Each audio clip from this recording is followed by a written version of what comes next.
आज का व्यवहार जगत का हमारा बहुत ही सुंदर विषय है कि पराधीन सपने सुख नाही। भाई और बहनों, ये बहुत प्रसिद्ध कहावत है कि जो पराधीन होता है उसको स्वप्न में भी सुख नहीं होता है। कैसे? मैं आपको उदाहरण के तौर पर आपको बताना चाहता हूं।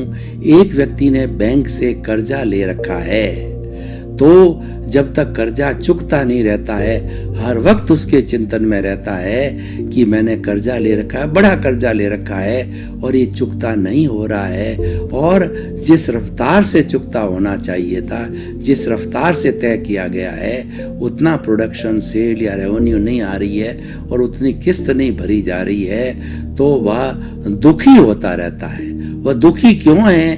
क्योंकि वो पराधीन हो गया। तो पराधीन होने से व्यक्ति दुखी हो जाता है, स्वाधीन होने से वह सुखी हो जाता है। कैसे? मैं दूसरा उदाहरण देता हूं कि मान लीजिए कि जो आकाश में उड़ने वाले पक्षी है वो स्वच्छंद होते हैं और स्वतंत्र होते हैं। उन पक्षियों को जो है पिंजरे में बंद कर दिया जाए तो वो उनका जो है मन बहुत व्याकुल होता है, क्योंकि वो तो स्वतंत्र रहने वाले पक्षी हैं और वो बड़ा दुख महसूस करते हैं। एक हाथी है, वो एक शेर है, उस शेर को जो जंगल के अंदर राजा के रूप में वह जाता है, तो वो घूमता रहता स्वच्छंद होकर के और प्रसन्नता महसूस करता है, और उसी शेर को पिंजरे में बंद करके जू में डाल दिया जाता है तो वो बड़ी खिन्नता महसूस करता है कि मुझे जो है वो पराधीन बना दिया गया, मुझे इस कारावास में डाल दिया गया। तो पराधीन होते ही व्यक्ति दुखी हो जाता है, स्वाधीन होते ही आप ही स्वतंत्र होता है। हमारे देश को देखिए, हम बहुत 700-800 वर्षों की बात नहीं करते, अंग्रेजी राज्य की बात करें तो 200 वर्षों तक अंग्रेजों ने हमारे पर शासन किया, हमारे पर कई जुल्म ढाए।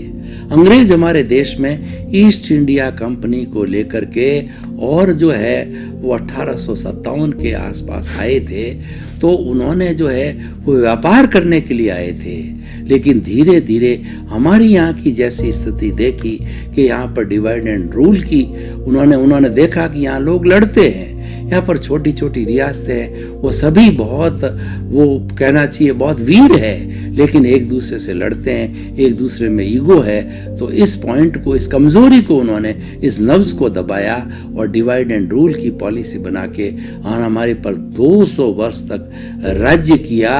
और वो उन्होंने हमारी इंसल्ट की, बड़े बड़े पदों पर नहीं रखा, हमको मात्र क्लर्क बना के रखा, हमें स्वतंत्रता नहीं दी और हमें मातहत के रूप में, हम एक दास के रूप में रखा। तो हम बड़े उस स्वतंत्रता के अंदर बड़े दुखी थे और हमको सपने में ही सुख नहीं था। जब हम आजाद हुए तब हमको जो है स्वतंत्रता की सांस लेने के लिए मिला।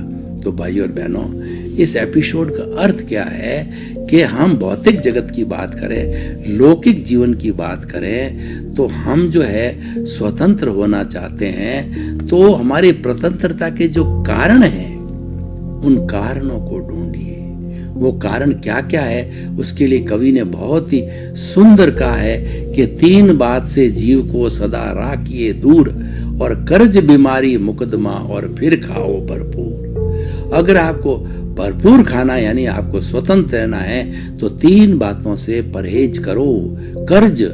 कर्ज हम लेना बहुत आसान है, चुकाना बहुत मुश्किल है। कर्ज का जो मीटर ब्याज है वो दिन सोता है, इनको रात सोता है, 24 घंटे चलता है। दूसरे मीटर तो बंद होते हैं, बिजली बंद की जाती है तो मीटर बंद होता है, पानी बंद किया जाता है, गैस को बंद किया जाता है, हर एक का मीटर बंद होता है। मोबाइल का भी जो है वो डाटा को हम बंद करते हैं तो बंद हो जाता है। लेकिन ब्याज का मीटर वह दिन सोता है, रात सोता है, वो हमको पराधीन बनाता है।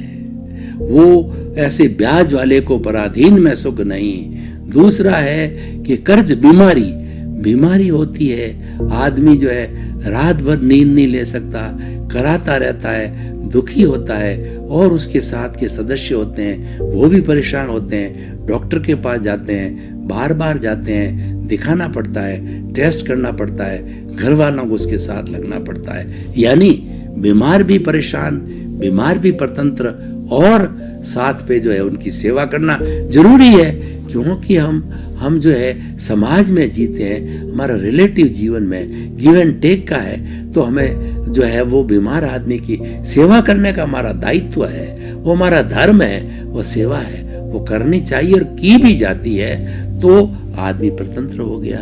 कर्ज, बीमारी और मुकदमा तो सबसे बड़ा खराब है, ये हमको स्वतंत्र बनाने वाले हैं। ये मैं क्यों बता रहा हूं, ये हमको सपने में भी सुख नहीं देते हैं, इनसे दूर रहना चाहिए।